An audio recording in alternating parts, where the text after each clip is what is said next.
क्लेशनाशाय गोविन्दाय नमो नमः। गोविन्दाय नमो नमः। श्रीगुरुवे नमः। मातृपितृ चरणकमलभ्यो नमः। आइए हम सब चलते हैं श्रीमद् भागवत महापुराण के अष्टम स्कंध में, जहाँ पे मनमंत्रों का वर्णन होगा। इसमें मनमंत्र में क्या है, इसको जानने के लिए व्यास ज्ञान सरलता से आप लोग जुड़े और प्रत्येक एपिसोड को पूरा देखें। अंतिम तक देखेंगे तभी उसमें से आपको निचोड़ मिलेगा। तो चलते हैं हम मनमंत्रों के वर्णन में। स्वयंभुव से हम गुरु वंशोऽयं विस्तराच्छुतः यत् विश्वसिजाम सर्गो मनुनायन्य वदस्य न। राजा परीक्षित ने पूछा, गुरुदेव, स्वयं भू मनु का विस्तार तो मैंने आपसे श्रवण कर लिया। जिस वंश में मरीचि आदि प्रजापति ने अपनी वंश परंपरा चलाई थी, आप अन्य मनुष्यों के वंश का वर्णन करने की कृपा करें। देखिए, सुखदेव जी ने 7वें स्कंद में वासना की कथा में प्रहलाद चरित का वर्णन किया है। वासना 3 प्रकार के हैं। एक सद वासना है, एक असद वासना है, एक मिश्रा वासना है। प्रहलाद जी की सद वासना है, हिरण्यकशिपु की असद वासना है, मनुष्य की सद असद यानी कि मिश्र वासना है। वासना ब्रह्मानुभव में बाधा उत्पन्न करती है। वासना विनाश के 8वें स्कंद के 4 उपाय बताए हैं। वासना विनाश के 8वें स्कंद में 4 उपाय बताए हैं। भगवत श्रवण का फल प्रत्येक जीव को रास में प्रवेश कराना है। जीव को श्री कृष्ण की प्राप्ति ही जीवन का मुख्य उद्देश्य है। वासना अलौकिक बनाने में भगवत चरणारविंद से प्रेम होता है। वासना सत्संग से उत्तम बनती है। सत्संगत मुद मंगल मूला। सत्संगत मुद मंगल मूला, सोई फल सिद्धि सब साधन फूला। सोई फल सिद्धि सब साधन फूला। सत्संग ही भगवत प्राप्त की पहली सीढ़ी है। सत्संग मतलब सत्य का साथ। और संगत क्या होता है? उस सत्य के संगत में मंगल का काम हो। और जब मंगल का काम होगा तो सोई फल विधि सिद्धि सब साधन फूला हो जाएगा। तब क्या होगा? सारे साधन क्या हो जाएगा? सिद्धि हो जाएंगे। लेकिन सत्य का संग हो तब। और भगवान ने नवधा भक्ति में क्या कहा है? प्रथमा भगति संतन कर संगा। प्रथम भगति संतन करे संगा, दूसर रति मम कथा प्रसंगा, दूसर रति मम कथा प्रसंग। प्रथम भक्ति ही संतन का संग है और दूसरी भक्ति क्या है? भगवान के कथा का प्रसंग जहां होता है वहां हम प्रवेश करें। अष्टम स्कंद में मनवंतर सद्धर्म प्रकरण में इसमें 4 मुख्य प्रसंग हैं जिसमें भगवान की कृपा विविध रूपों में बताई गई है। आत्मा वश्यमिदम, इस श्रुति में अष्टम स्कंद का प्रारंभ होता है। ईशावास्यमिदम की श्रुति आन पूर्वी बदल कर यहाँ पर लिखी गई है। मनु महाराज के शुभ कर्मों में बाधा पहुंचाने वाले राक्षसों का विनाश किया। मनु महाराज ने क्या किया? शुभ कर्मों में बाधा पहुंचाने वाले राक्षसों का विनाश किया।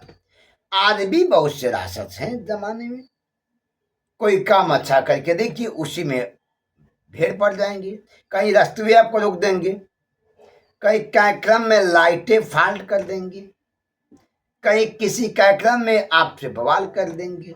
आज भी राक्षस है। शुभ काम करने में जो भी आपके बाधक बना है, आप कोई शुभ काम करना चाहते हैं और आपके बाधक वहां पे पैदा होंगे, वह क्या है? आपके हितों से नहीं है, देव नहीं है, वही राक्षस है। और मनु जी क्या कि जितने शुभ काम हो रहे थे उसमें जो भी बाधक बना था उसको दंड देने का काम कर रहे थे। इस स्कंद में 24 अध्याय हैं जो कि प्रकृति के तत्वों के संकेत करते हैं। कैसे? सांख्य शास्त्र में भी प्रकृति के 24 तत्वों का वर्णन किया गया है। महापुरुषों के सदाचारण को जीवन में उतारने से प्रकृति के साथ तादात्म्य छूटता है। पहले प्रकरण में जीव को ईश्वर से विमुख होने पर विपत्ति आना और ईश्वर के प्राकट्य से, दुख से छूट जाना बताया गया है। दूसरे प्रकरण में दैवी एवं आसुरी शक्तियों के शुद्ध का निरूपण किया गया है। तीसरे प्रकरण में भगवान के द्वारा दी हुई धन संपत्ति का पूर्ण रूप से समर्पण बताया है। चौथे प्रकरण में क्या है? जीव की शरणागति का वर्णन। इसी से जीव को सद असत मिश्र वासना का विनाश होता है। वासना के विनाश से ही जीव महाराज में जाने के योग्य बनता है। मनवंतरों का वर्णन क्या है? मनोस्मि व्यतीता खट कल्पे स्वाम्भुवादय आधस्ते कथितो यत्र देवादिनाथ संभव। सुखदेव जी ने कहा, राजन, इस श्वेत वाराह कल्प में स्वयं भूव आदि 6 मनवंतर बीत चुके। पहले मनु का नाम स्वयं भूव था। उन्हीं की कन्या देवहूति से भगवान कपिल ने पुत्र के रूप में अवतार लिया। दूसरी कन्या आकुति से यज्ञ भगवान प्रकट हुए, जिन्होंने राक्षसों का वध कर इस मनवंतर की रक्षा की। स्वयंभू मनु भोगों से विरक्त होकर अपनी पत्नी शतरूपा के साथ सुनंदा नदी के किनारे 100 वर्ष एक पैर पे खड़ा होकर तपस्या करते रहे। वे देह भान भूल गए बाहर का ज्ञान न होने से इतने तन्मय हो गए कि दुराचारी राक्षस उन्हें खाने दौड़े। तब यज्ञ भगवान ने उनकी राक्षसों से रक्षा की।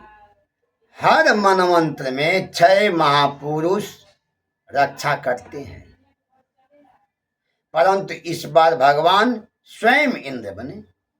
रक्षा कार्य में मनु, उनके दोनों पुत्र, यम आदि 12 देवता, मरीचि आदि सप्तऋषि यज्ञ भगवान रहे। तांस तथा वसितान वीक्ष यज्ञ सर्वगतो हरि या में परिवृतो देवैर हत्वा शासन त्रिविष्टम। दूसरे मनु का नाम स्वारोचिष था, जो अग्नि के पुत्र थे। तीसरे मनु प्रियव्रत के पुत्र उत्तम हुए। इसमें सतसेन नामक भगवान का अवतार हुआ। चौथे मनवंत्र में उत्तम के भाई तामस हुए। सुखदेव जी ने कहा, हे राजन, इस मनवंत्र में प्रभु का हरि रूप में अवतार हुआ। उन्होंने गजेंद्र की मकर ग्रह से रक्षा की। वादरायण तत्ते सोतिमिच्छामहे वयम हरि यथा गजपति ग्रस्तम मुमुचता। राजा परीक्षित ने कहा, गुरुदेव, भगवान श्री हरि ने ग्रहग्रस्त गजेंद्र को किस प्रकार छुड़ाया? कृपया यह प्रसंग सुनाने का कष्ट करें। नैमिक सारण में सूत जी ने 88,000 ऋषियों से कहा, मुनियों, जब परीक्षित ने सुखदेव जी से ऐसा प्रश्न किया, तब मुनियों की सभा में श्री सुखदेव जी राजा की प्रशंसा करे और वर्णन करने लगे। सुखदेव ने कहे, धन्य है राजा, जो आपने देश हित, राष्ट्र हित, जनहित, मानव कल्याण के लिए ऐसे ऐसे उपाय पूछते हैं जिससे मानव का कल्याण हो। जन कल्याण के निमित्त किया गया कार्य देव कार्य कहलाता है।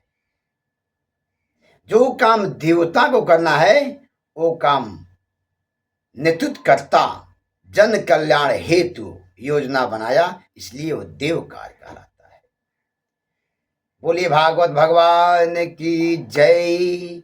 जय जय श्री राधे। अब हम लोग व्यास ज्ञान सरिता के माध्यम से 482 एपिसोड में आपको ले चलेंगे ग्रह के द्वारा गजेंद्र का पकड़ा जाना। इस पे हम लोग चर्चा करेंगे। अगले एपिसोड का ध्यान दें। जय श्री राधे। राधे राधे।